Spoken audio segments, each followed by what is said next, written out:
Hello friends. मेरे पिछले video में जो मैंने टेस्ट बताए थे हार्ट के लिए, उसमें जो आपका प्यार मिला और जो आपने मैसेजेस भेजे फेसबुक पे और यहाँ पर इतने सारे व्यूज़ हुए, उसके लिए बहुत बहुत धन्यवाद।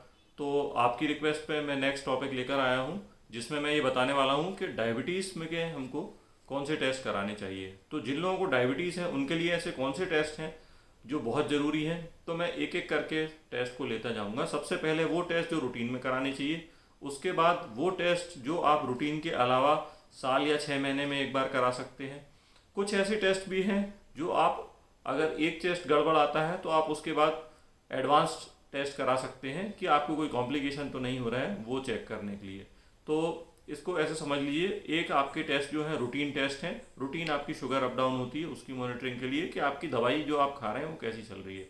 दूसरे टेस्ट ये होते हैं, अगर इसमें से कुछ गड़बड़ निकलता है तो उसके अलावा कोई आपके इंटरनल ऑर्गन्स पे कोई इफेक्ट तो नहीं पड़ रहा, क्योंकि डायबिटीज़ जो है केवल शुगर की बीमारी नहीं है, ये बीमारी पूरी सिस्टमिक, मतलब ये मल्टी ऑर्गन्स, आपके बहुत सारे अंगों को ये अफेक्ट करती है। तो एक एक अंग की आपको जो है सुरक्षा और स्क्रीनिंग खुद करनी पड़ेगी।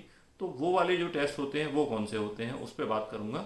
इसके बाद अगर ये जो टेस्ट आपके हो चुके हैं तो इसके बाद अगर कोई चीज़ अगर प्लस माइनस होती है तो फिर उसके लिए आपको सेकंड लेवल, मतलब और एडवांस टेस्ट कौन से कराने की ज़रूरत है, उसके बारे में बात करूंगा। तो बिना देरी करे आइए मैं आगे बढ़ता हूँ।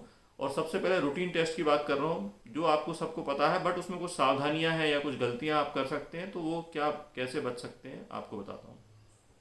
सबसे पहला टेस्ट होता है शुगर का टेस्ट, जिसको हम बोलते हैं फास्टिंग शुगर और पोस्ट पेंडियल, यानी कि खाने के बाद की शुगर। तो फास्टिंग शुगर आपको कब करानी चाहिए? फास्टिंग शुगर आपको करानी चाहिए जब आपका कम से कम 8 घंटे, मतलब 8 घंटे का जब आपका फास्टिंग का गैप जब हो जाएगा, उसके बाद ही आपको ये करानी है। तो अगर आपको कल सुबह ये टेस्ट कराना है तो रात में 10 बजे के बाद आप कुछ ना खाएं। कई लोगों को आदत होती है कि बीच रात में उठ के कुछ कुछ खा लेते हैं, तो ये आपको नहीं करना है। अगर आप शुगर सुबह मॉनिटर करेंगे तो 10 बजे रात के बाद आप कुछ ना खाएं, सुबह आप 8-9 बजे 7 बजे ये शुगर जो है फास्टिंग करा सकते हैं। इसके बाद बात आती है कि post prandial blood glucose. Post prandial मतलब खाने के 2 घंटे बाद आप जो रूटीन खाना खाते हैं वो रूटीन खाना आपको खाना है। साथ ही कई लोग ये भूल जाते हैं कि वो दवाई नहीं लेते हैं तो उनकी शुगर बढ़ी हुई आ जाती है। जो नॉर्मल, अगर डायबिटिक पेशेंट दवाइयाँ ले रहे हैं तो उनको नॉर्मल दवाई जो उनकी है वो दवाई की डोज खानी है। डोज खाने के बाद उनको शुगर मेजर करनी है, तो ही ये सही पोस्ट प्रेंडियल शुगर कहलाएगी। इससे जो आपके डॉक्टर आपका ट्रीटमेंट कर रहे हैं उनको ये मदद मिलती है कि वो आपके जो डायबिटीज़ की मेडिसिन चल रही है उनको बढ़ाना है या घटाना है, ये सही सही अनुमान वो लगा पाते हैं। अगर आप उस दिन मेडिसिन लेना भूल जाएंगे तो आपके डॉक्टर को अंदाज़ा नहीं लगेगा कि आपकी मेडिसिन बढ़ानी है कि घटानी है, या आपकी जो मेडिसिन है वो सही चल रही है या नहीं चल रही है। तो ये तो हो गए दो मेन टेस्ट। इसके बाद शुगर का एक टेस्ट और होता है जिसका आपने नाम सुना होगा, OGTT, जिसको बोलते हैं ओरल ग्लूकोज टॉलरेंस टेस्ट। ये टेस्ट जो होता है, जो महिलाएं गर्भवती हैं, प्रेग्नेंट हैं, उनमें डायबिटीज़ जो है, गेस्टेशनल डायबिटीज़ अगर हुई है या नहीं हुई है, वो पता करने के लिए इसका यूज़ किया जाता है। तो इसमें क्या करते हैं कि जनरली एक फास्टिंग शुगर ले लेते हैं, उसके बाद 75 ग्राम जो होता है ग्लूकोज का इंटेक करते हैं, और उसके एक घंटे बाद, 1 से 1.5 घंटे बाद और 2 घंटे बाद ऐसे सैंपल्स लेके हम पता लगाते हैं कि ये जो शुगर है उसका पैटर्न क्या चल रहा है। तो ये होता है OGTT। बट ये नॉर्मल पेशेंट्स के लिए नहीं है, ये केवल जो प्रेग्नेंट महिलाएं हैं उनके लिए एडवाइस होता है।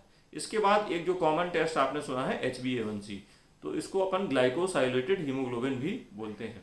अब ये HbA1c की क्या खास बात है? HbA1c जो टेस्ट होता है, अक्सर लोग क्या करते हैं कि डॉक्टर को इम्प्रेस करने के लिए जिस दिन उन्हें पोस्ट प्रेंडियल कराना है या फास्टिंग करानी है तो 1-2 दिन बहुत अच्छी शुगर मेंटेन कर लेते हैं, उस दिन वो छोड़ देते हैं मिठाई खाना और बाकी दिनों में वो मिठाई खाते रहते हैं। तो वो खुद को भी मूर्ख बनाते हैं, डॉक्टर को भी मूर्ख बनाने की कोशिश करते हैं। परंतु ये वाला जो टेस्ट है ये बड़ा अच्छा टेस्ट है। अगर आपने सेम डे अगर कुछ मिठाई भी खा ली है या नहीं भी खाई है तो ये 3 महीने की एवरेज शुगर बताता है। और फर्स्ट टाइम डायग्नोसिस जो पेशेंट्स का होता है, कई बार क्या होता है कि एक बार 110 आ गई, दूसरी बार फास्टिंग 100 आ गई, तो ये डाउटफुल कंडीशन में कई बार पेशेंट्स रहते हैं कि उनको डायबिटीज़ है या नहीं है। तो उसको डिसाइड करने में भी HbA1c काम आता है। कितना होना चाहिए HbA1c? तो नॉर्मल पेशेंट्स जो होते हैं उनका HbA1c जो है 5.7 से नीचे रहना चाहिए। अब ऐसे लोग जिनका 5.8 से लेके 6.5 के नीचे तक आता है तो उनको क्या मानेंगे? ऐसे पेशेंट्स को हम प्री डायबिटिक मानते हैं। उसके बाद 6.5 के ऊपर जिनका आता है इसको हम डायबिटिक मानते हैं। अब जिनकी ऑलरेडी ग्लूकोज की या शुगर की दवाई चल रही है तो ऐसे पेशेंट्स का कितना आना चाहिए HbA1c? ऐसे पेशेंट्स का अगर 7 के नीचे HbA1c रहता है, कुछ भी 6.8, 6.97 जो भी रहता है, तो ये टारगेट रहता है कि ये अगर टारगेट आपका मेंटेन हो रहा है मतलब शुगर आपकी सही मेंटेन हो रही है, फ्लक्चुएशन आपके शुगर के नहीं हो रहे हैं, बहुत ऊपर नहीं जा रही है, बहुत नीचे नहीं जा रही है, तो इसको 7 के आसपास रखना होता है। इसके बाद एक बहुत ज़रूरी टेस्ट है, क्योंकि सबसे पहले जो शुगर है इसका इफेक्ट आता है किडनी के ऊपर, तो हमें एक सीरम क्रेटिनिन करके जो किडनी का टेस्ट होता है वो रेगुलरली कराना चाहिए। हर 3-4 महीने में जो डायबिटीज़ के पेशेंट्स हैं वो ये टेस्ट करा सकते हैं।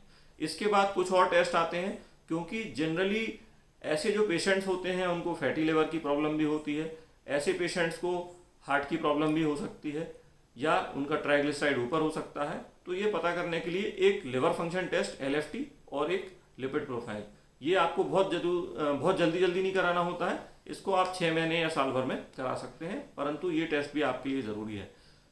पहली बार अगर आपको शुगर का पता चला है तो ये ज़रूरी है कि आप अपना एक थायराइड का टेस्ट भी करा लें, खास तौर से महिलाओं के लिए, पुरुष भी करा लें तो और भी अच्छा होगा। तो एक फ्री T4 यानी कि फ्री थायराइड, इसके अलावा TSH जो अल्ट्रा TSH टेस्ट आजकल होता है, तो आप ये 2 थायराइड के टेस्ट कम से कम ज़रूर करा लें, ये भी बहुत ज़रूरी होता है। अब इसके बाद जिनको पहली बार डायग्नोसिस बना है डायबिटीज़ का, खास तौर से यंग पेशेंट्स 35 साल 40 साल इस एज ग्रुप के पेशेंट्स हैं, या कभी किसी छोटे बच्चे को डाउटफुल हो रहा है कि इसको डायबिटीज़ हुई है तो कौन से प्रकार की डायबिटीज़ हुई है, तो इसके लिए हमें जो है C पेप्टाइड करके जो टेस्ट होता है, C पेप्टाइड के लेवल से ये पता लगता है टाइप 1 डायबिटीज़ है, टाइप 2 डायबिटीज़ है, या टाइप 3, 4 जो भी है। मॉडी करके भी होती है, maturity onset diabetes of young, या LADA करके भी होते हैं, उसमें कई प्रकार होते हैं।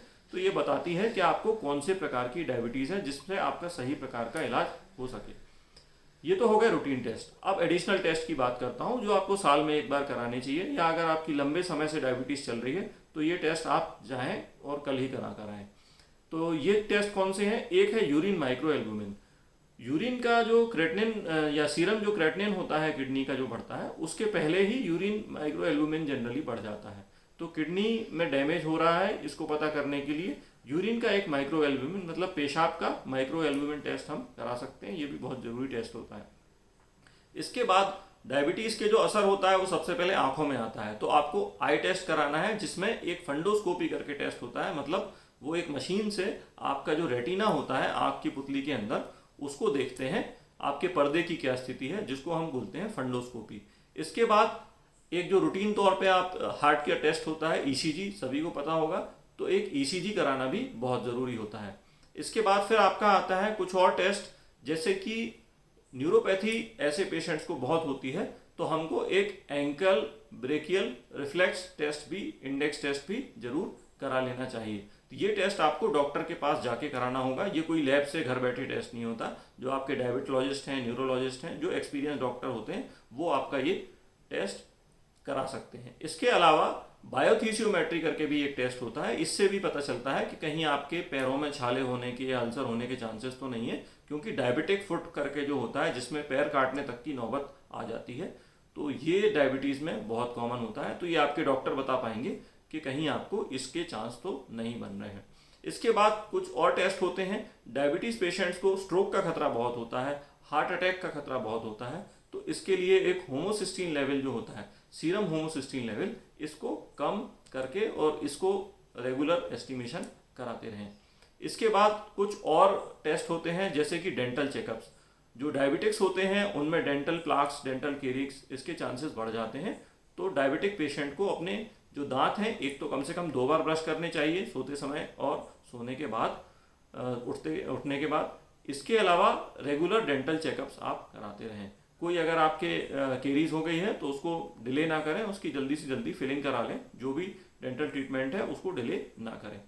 इसके बाद कुछ नीड बेस्ड टेस्ट आप और करा सकते हैं, कि जैसे अगर आपको इंसुलिन लग रहे हैं बार बार, तो आप अपना वेट जो है वो लगातार मॉनिटर करते रहें, क्योंकि डायबिटीज़ वाले पेशेंट्स जो होते हैं अक्सर वेट का ध्यान रखना भूल जाते हैं। तो आप रेगुलर मॉनिटरिंग करें अपने वेट की, अपना वेस्ट की जो है कमर की रेगुलर मॉनिटरिंग करें कि आपका क्या चल रहा है। इसके अलावा अगर आपको कभी हाँफी आने लगती है या कभी खांसी होती है तो आप अपनी डॉक्टर की सलाह लेके एक्सरे भी करा सकते हैं। तो उम्मीद करता हूँ ये जो टेस्ट हैं आपके मैंने जो बताए हैं काफ़ी काम आएंगे। और आपका शुभ चिंतक मैं हूँ डॉक्टर सुमित रावत। मेरे अगर आपको वीडियोस पसंद आए तो इसको लाइक करिए, सब्सक्राइब करिए, अपने फ्रेंड्स के साथ शेयर करिए। नमस्कार।